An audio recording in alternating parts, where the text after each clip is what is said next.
그랬을 때 11절에 모세는 하나님께 고하며 내가 누구간데 바로에게 가며 이스라엘 자손을 애굽에서 인도하여 내릴까.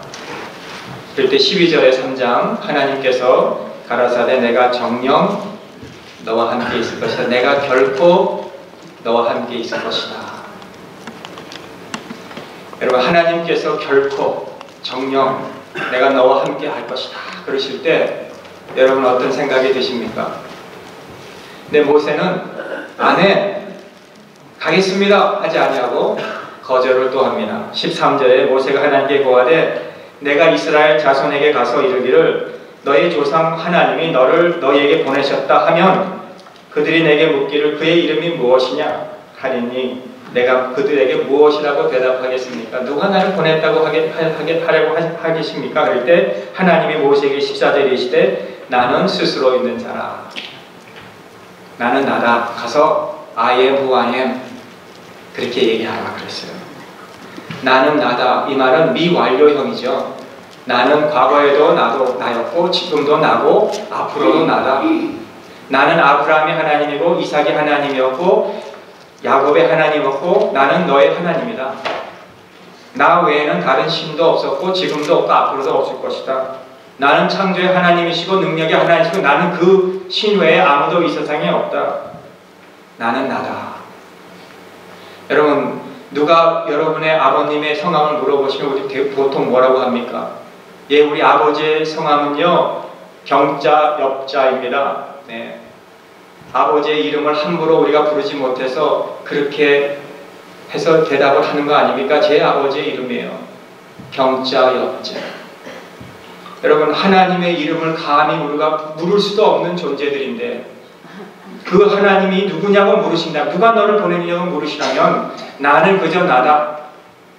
여러분, 히브리인들은 이 초대 교회 시절에 하나님의 그 서기관들이 하나님의 말씀을 붓으로 복사했을 때 하나님의 이름이 나오면 그 하나님의 이름을 부를 수가 없어서 그 이름을 하나님이라고 하지 않고 아도나이, 주라고 그렇게 썼고 또 그 이름을 쓸 때에는 반드시 그 붓을 한번 물에 담궈서 씻고 그 다음에 붓을 찍어서 이름을 썼고 심지어 어떨 때는 가서 목욕을 하고 와서 하나님의 이름을 쓰고 계속 성경을 기록했다는 것이에요.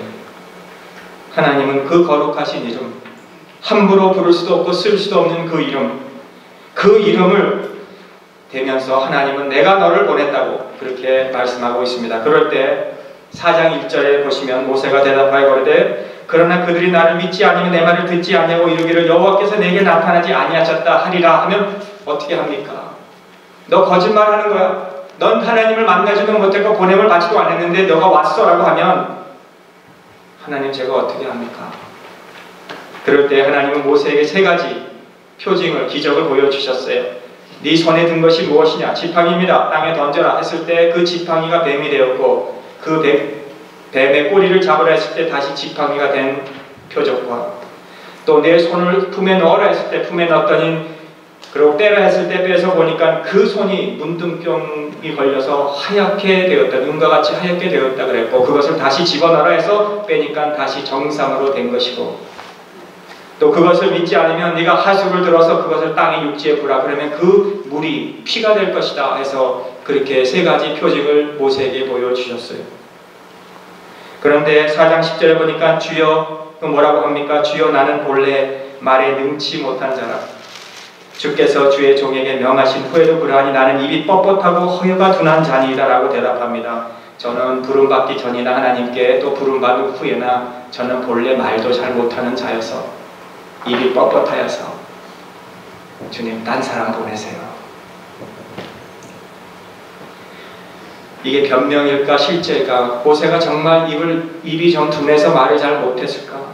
아니면 혹은 모세가 어렸을 때 그 바로의 공주에게 끌려가서 건집을 받아서 애굽의 말로 배웠기 때문에 히브리 언어가 좀 어둔했을까? 그래서 미흡했을까? 아니면 웅변적이지 못해서 타고나기가 그래서 그랬을까? 유대 랍비들은 모세가 좀 이런 어떤 언어 장애가 있었다고 그렇게 해석을 해요. 하여튼 모세는 자기의 부족함을 인해서 하나님 일을 할 수 없다고 그렇게 말씀한 거예요. 그래서 11절에 보시면 여호와께서 그에게 이르시되 누가 사람의 입을 지었느냐 누가 벙어리나 귀머거리나 눈 밝은 자라 소경이 되게 하였느냐 나 여호와가 아니뇨. 12절에 가라 내가 내 입과 함께 있어서 할 말을 가르치리라. 하나님께서 모세가 한 이야기를 부인하지 않으셨습니다.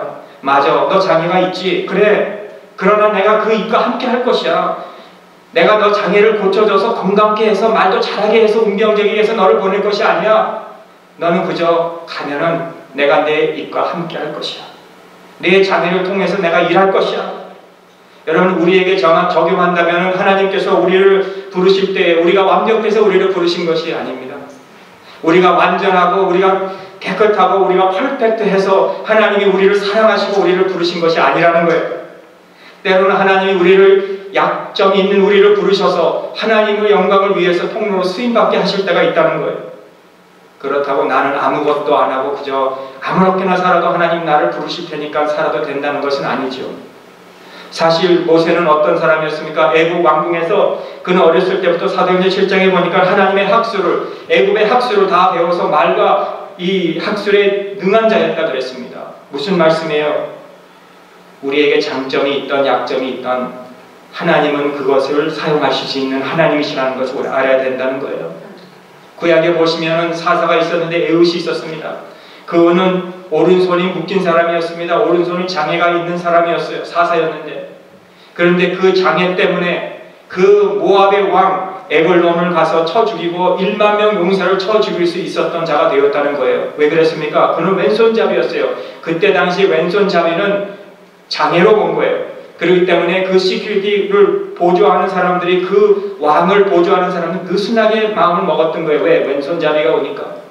그랬을 때 하나님은 그 왼손잡이 에훗을 사용해서 그 모압 왕을 18년 동안 그 이스라엘을 괴롭혔던 그 모압 왕과 용사 10,000명을 죽일 수 있게 하였고 그로 인해서 이스라엘에 18년 동안 태평을 허락해 주셨다는 거예요. 장점이 크면 클수록 하나님을 우리는 덜 의지할 수가 있어요. 반면에 우리는 약점 때문에 더 노력하고 더 하나님을 의지하고 더 하나님께 눈물을 흘리고 더 하나님께 기도하면서 나갈 수 있는 거예요. 그럴 때 하나님 우리를 사용하시는 거예요. 여러분, 범블비를 보시지 않았습니까? 범블비. 이거 14mm에서 24mm짜리 범블비가 생물학적 조건으로는 도저히 날 수 없는 벌이래요. 그 몸에 비해서 날개가 너무 작다는 거예요.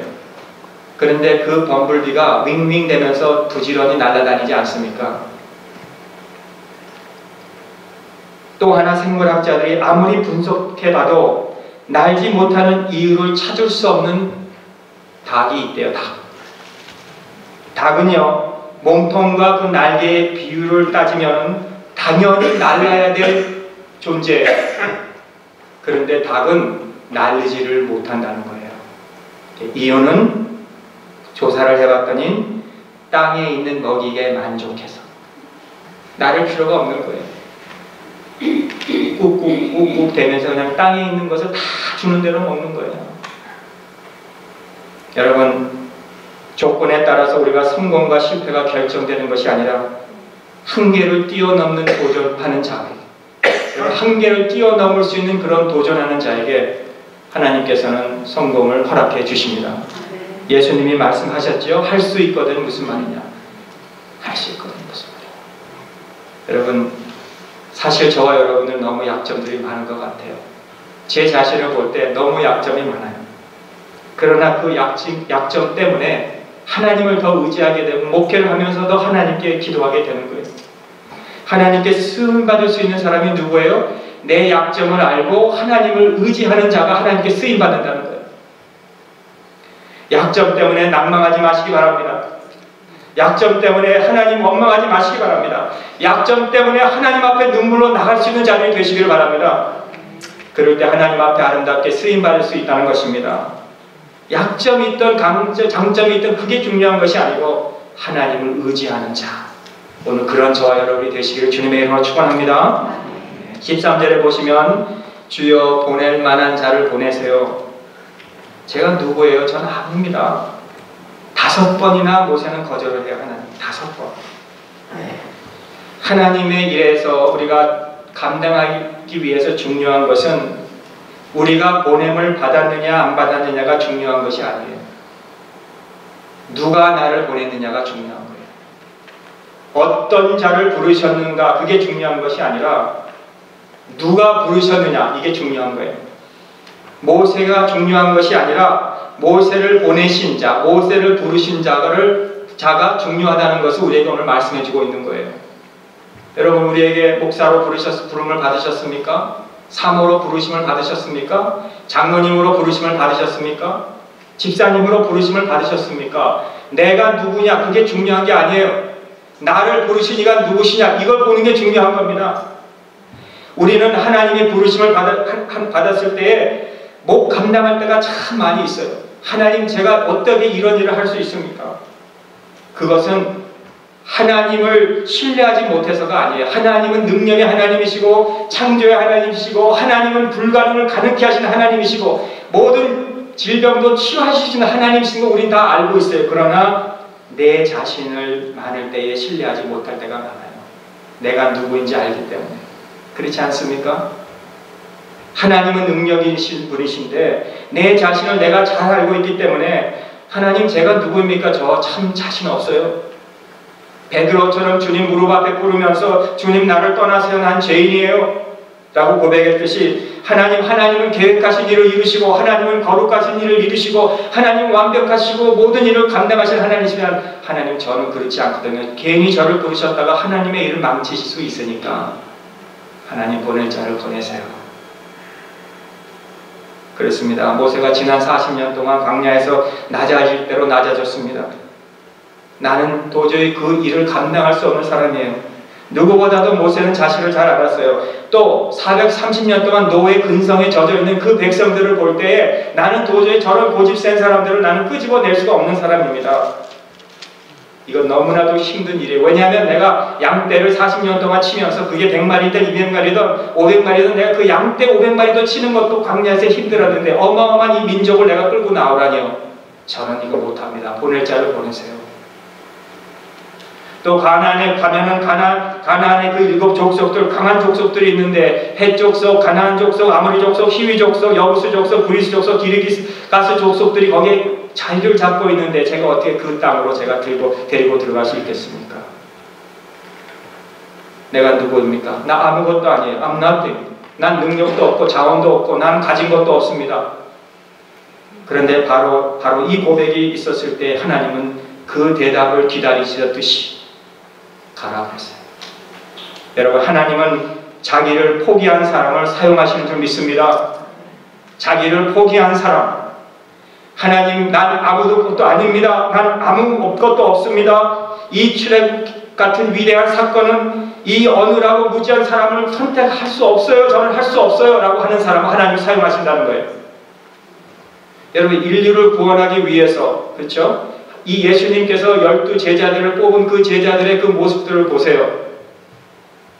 그 참 하찮은 어부 직업을 가진 무식한 어부들, 베드로 같은 자를 제자로 왜 부르셨을까요? 이 모세나 베드로나 백지 같은 사람이었다는 거예요. 단순한 사람이었어요. 가르칠 수 있는 사람이었어요. 우리는 조금 아는 거 가지고 많이 아는 거 가지고 뿔리는 척 하지만요, 사실 우리가 그 조금만 아는 것 가지고 고집 부리면서 우리가 살 때가 얼마나 많이 있습니까? 하나님, 나는 많이 알아도, 나는 많이 가져도 그건 나에게 아무것도 소용이 없습니다. 나 할 수 없습니다. 내려놓을 때, 포기할 때 하나님이 우리를 사용하시는 것이지, 조금 아는 걸 가지고 하나님, 내가 합니다 할 때 하나님 우리를 사용하지 않으신다는 거예요. 하나님은 그런 자를 부르시고 포기하지 않으시고 그런 자를 책임져 주시는 하나님이신 줄 믿습니다. 내게 능력 주시는 자 안에서 내가 모든 것을 할 수 있다며 고백한 사도 바울같이, 여러분, 오늘 저와 여러분들 나의 나 된 것은 다 하나님의 은혜인 줄 믿고 우리가 살 때 하나님이 우리를 책임져 주신다는 거예요. 둘째는, 모세는 충성된 사람이었습니다. 왜 40년 동안 고통을 하면서 모세가 무엇을 보고 살았겠습니까? 내 민족이 고통받고 있다는 것을 보고 살았어요. 그것이 18절에 나옵니다. 모세가 장인 이드로에 가서 그에게 이르되, 내가 애굽에 있는 내 형제들에게로 돌아가서 그들이 생존하였는지 보려 하오니 나를 가옵게 하달라 그랬어요. 내 민족이 지금 살아있는지 안 살아있는지 내가 보고 오겠습니다. 여러분, 지금 이 모세가 지금 얼마 전에 무슨 것을 봤어요? 떨기나무에 불 붙은 것을 봤어요. 거기에서 하나님의 음성을 들었어요. 장인 어른한테 가서 내가 지금 떨기나무에 갔는데 불이 붙어 있었고 꺼지지 않았었고 거기에서 하나님의 음성을 들었었고 하나님이 나에게 사명을 주셔서 하나님의 백성을 애굽으로 가서 인도해 내라고 하셨고 하나님 나와 함께 하신다고 그렇게 얘기하지 않았어요. 그 전에 민족이 생존하는지 보러 갔다 오겠으니 허락해 달라 그랬어요. 여러분, 모세는 지금 장인어른, 제가 지금 우리는 조그만 것을 듣고도 더 크게 끌리는 이런 그런 뭐예요? 그런 말이 또 이렇게 어눌해지죠 갑자기. 과장을 하는 그런 적이 얼마나 많이 있어. 난 이렇게 체험했는데 이만큼 체험했다고. 그러면서 장인어른 내가 이런 것을 하나님께 사명을 받았으니까 나를 위해서 좀 기도해 주세요. 제가 갔다 오겠습니다. 그러지 아니하고 동족을 살리고 싶은, 민족을 살리고 싶은 그런 마음, 하나님은 그 마음을 보셨다는 거예요. 보통 사람 같았으면 더 살을 붙여서 얘기했겠죠.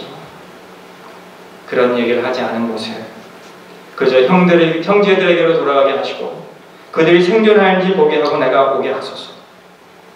왜 하나님이 모세를 이스라엘의 지도자로 세웠는지 우리가 여기서 생각할 수 있게 되는 거죠. 하나님은 민족을 사랑하는 모세의 중심을 보셨다는 거죠. 여러분, 교회 리더나 나라의 리더는 누구일까요? 자기 민족을 사랑하고 자기의 동족을 사랑하고 자기의 형제들을 사랑하는 자가 참 리더예요. 송영환 목사님이 그 영상을 볼 때마다 우리에게 눈물을 흘리게 해주는 거 아닙니까? 모두 다 신사참배를 할 때 그 목사님은 할 수 없어서 3년 동안 신사참배를 해서 3년 동안 감옥에 나왔습니다. 그리고 나라가 풀리게 되었을 때도 그는 하나님을 위해서, 그러다가 두 아들이 그 순교를 당할 때도 감사했죠. 한 아들이 순교해도 감사한데 두 아들을 순교케 해주셨어요. 여러분, 한번 시간이 되시면 송영원 목사님의 그 동영상 한번 유튜브에 가서 보시기 바래요. 이번 한 주의 숙제입니다. 한번 보시기 바래요. 6분짜리도 있고 15분짜리도 있어요. 리더는 자기 공동체를 사랑하는 자예요. 사랑하는 자. 리더는 자기 나라, 자기 민족을 사랑하는 자가 리더예요. 하나님은 설명하지 않으셨어요? 질문에 설명하지 않았어요? 모세야, 너 애굽에서 학술을 다 터득하지 않았느냐? 넌 장점이 있지 않느냐? 너는 그렇게 철학도 잘 알고 칼도 잘 휘두를 수 있지 않느냐? 한 방에 사람을 죽일 수 있지 않느냐? 모세야, 넌 가진 게 많어. 너 그것 때문에 갈 수 있어라고 하지 않으셨다는 거예요. 맞아, 너 할 수 없어. 넌 할 수 없어. 넌 아무것도 아니야. 그러나 내가 너와 함께 할 것이야. 우리가 인생을 살다가 가정과 부부나 또는 우리의 교회나 우리의 회사나 직장에서 우리의 앞이 탁 부닥칠 때가 있지 않아요? 앞이 캄캄할 때가 있지 않아요? 누구에게를 돌아봐도 도움을 구할 수도 없고 해답을 얻을 수 없을 때가 있지 않습니까? 그럴 때 우린 할 수 없어도 하나님이 우리와 함께 하셔서 우리는 할 수 있다는 거죠. 하나님이 그러시죠. 내 손에 있는 것이 무엇이냐? 모세야, 막대기, 지팡이. 그럴 때 모세의 지팡이를 하나님이 하나님의 지팡이로 만들어 주셨어요. 여러분, 저와 여러분의 인생은 이런 막대기입니다. 쓸모없는 막대기에 불과하죠. 사실 우리 몸이 구조가 뼈가 강한 것 같지만 막대기보다도 더 약해요. 쉽게 부러지고 쉽게 상처받는 우리 마음들이에요. 그러나 우리 이런 막대기라도 하나님이 손에 붙잡히면 귀하게 쓰임받는 우리의 사람이 될 줄 믿습니다. 17절에 보시면 너는 이 지팡이를 손에 잡고 이것으로 이적을 행할지니라. 과거에 쓰던 모세의 지팡이였어요. 그런데 20절에 보시니까 식구들을 데리고 애국으로 내려갈 때는 그 과거에 쓰던 지팡이가 하나님의 지팡이다 그렇게 말씀하고 있어요. 21절에는 내가 애국으로 돌아가거든 내가 내 손에 준 이적을 다 행하리라. 하나님의 지팡이로 이적을 행하겠다고 그렇게 말씀하셨어요. 자, 하나님이 모세에게 준 것은 군대가 아니었습니다. 하나님이 모세에게 준 것은 내가 너에게 돈을 줘서 뭐든지 하고 싶은 대로 하라 그런 것이 아니었어요. 하나님의 지팡이만 지금 가지고 갑니다. 양을 치는 자라면 누구나 다 가지고 있는 지팡이, 평범한 목자라면 다 그 지팡이가 하나씩 있는 그 지팡이, 이 지팡이를 쥐고 가는 한번 모세를 상상해 보세요. 세상 사람들이 모세를 바라볼 때 얼마나 초라한 모습입니까? 군대도 없고 돈도 없고 그냥 지팡이 하나만 가지고 이스라엘을 구하러 가는 그 바로에게로 가는 모세, 얼마나 초라하고 쓸쓸합니까? 그런데 여러분, 하나님이 보실 때는 그 모세의 손에는 그 모세의 지팡이가 아니었고 그게 하나님의 지팡이를 쥐고 가는 능력의 사람이었다는 것을 우리에게 말씀해주고 있는 것입니다. 양떼를 치던 지팡이였는데 하나님의 말씀을 그대로 믿고 갈 때 그것이 모세의 지팡이가 아니라 하나님의 지팡이가 되었다는 거예요. 저와 여러분은 누구입니까? 우리가 미국에 와가지고요, 영어도 꽤 하고, 미국에서 좋은 회사, 무슨 애마존, 무슨 마이크로소프트, 무슨 어디 여기에 코스코 이런 데 다 들어가서 우리가 뭘 해도요, 사실 우리는 미국 사람들에 비교하면요, 우리는 아직도 미국의 주류 사회에 들어가지 못하고 있는 그런 맴도는 사람들이라고 우리는 볼 수 있잖아요. 우리가 누구예요, 미국에서? 그래요, 코리안이라고 우리 다 인정해 주지요. 삼성도 나왔지, 현대도 나왔죠. 우리 전자제품 하면 우리 한국어 알아주지요. 그렇지만은 사실 미국 사람들에 비해 볼 때는 미국 사람에 비해 우리 아무것도 아니에요, 사실은. 미국 사람들 우리가 자동차나 이런 전자제품을 갖고 놀 동안 미국 사람들 이런 무기나 핵 무기가 우리가 감히 터치할 수도 없는 것들을 지금 만지고 있는 나라예요. 그렇습니다. 우리는 정말 마른 막대기에 불과한 사람들이에요. 바로 앞에 있는 우리와 같은 사람이에요. 그러나 모세가 그 하나님의 지팡이를 들고 갈 때는 그 지팡이가 뱀이 되고 그 하수를 칠 때는 피가 되고 땅을 칠 때는 이로 변했고 지팡이를 들 때는 애굽에 우박이 내렸고 반석을 칠 때는 거기에서 샘물이 쏟아 나왔고 그 지팡이를 들고 홍해를 댈 때는 홍해가 갈라졌고 아말렉과 싸울 때는 모세가 그 지팡이를 들고 기도할 때는 아말렉 전쟁에서 승리케 해주신 하나님이시라는 거예요. 우리는 하나님이 계신 거예요. 하나님이 모세를 붙잡고 계신 것처럼 모세를 붙잡고 계신 그 하나님이 오늘 저와 여러분들을 붙잡고 계시는 줄 믿으시길 바랍니다. 그래서 하나님께 붙잡기만 하면은 능치 못한 일이 없는다는 거예요. 우리 모두 하나님의 부르심을 받은 자리 아닙니까? 우리의 삶에는 약점도 있고 장점도 있지만 하나님이 우리를 부르시고 하나님이 우리를 붙잡고 계시기 때문에 우리는 하나님의 도구가 되고 쓰임받으시게 된다는 것입니다. 그래서 나중에 그 입이 뻣뻣하여 말을 제대로 못한다고 한 그 모세가 출애굽기 14장 13절에 가면 이렇게 말하죠. 너희는 두려워 말고 가만히 서서 여호와께서 너희를 위하여 행하시는 구원을 보라. 하나님께서 아론을 붙여줘서 너 대신 말을 해주겠다고 하는데 출애굽기를 계속 보면 아론의 말은 점점 줄어들고 모세가 말을 하는 것이 많이 나옵니다. 왜? 하나님이 모세를 붙잡아 계셨기 때문에. 그래서 모세를 결국 말하게 하시고 모세를 결국 성숙케 하시고 모세를 통해서 결국 이스라엘을 구원해 주시고 모세를 통해서 가나안까지 인도해 주신 하나님이시라는 거예요. 자, 우리에게 적용합니다. 때로는 하나님은 우리에게 여러 가지 방법으로 부르세요. 때로는 그것이 최선의 방법이 아닐 수도 있어요. 차선의 방법일 수도 있어요. 내가 원하지 않은 방법으로 하나님 우리를 부르실 때도 있어요. 그러나 하나님이 부르시는 이상 하나님이 우리를 책임져 주시는 거예요. 하나님의 지팡이가 모세에게 들렸고 하나님의 손에는 모세가 들렸어요. 모세가 하나님께 순종할 때 그렇게 됐다는 거예요.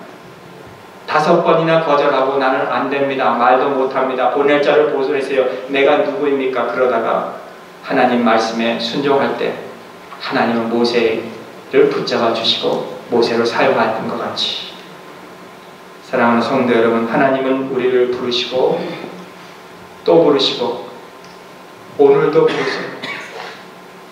오늘도 우리의 인생이 끝날 때까지 하나님이 우리를 부르세요.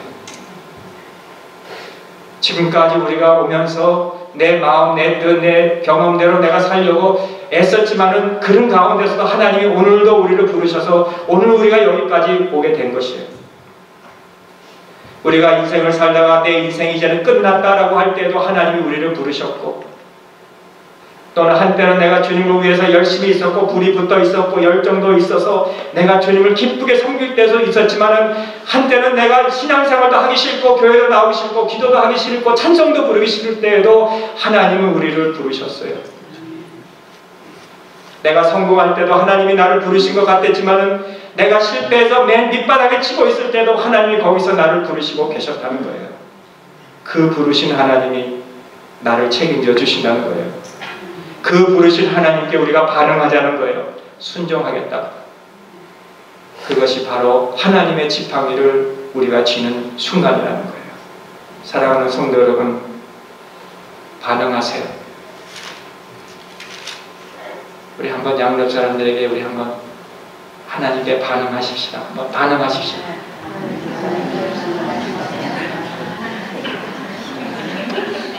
반항이 아니고 반항. 순종하십시오. 그리고 하나님께 붙들리십시다. 하나님께 붙들리는 자가 덤벌비같이 도전하는 자라는 거예요. 하나님께 붙들려서 쓰임받는 아름다운 존귀한 우리의 삶이 되기를 주님의 이름으로 축원합니다. 네, 기도하겠습니다. 하나님 아버지 감사합니다.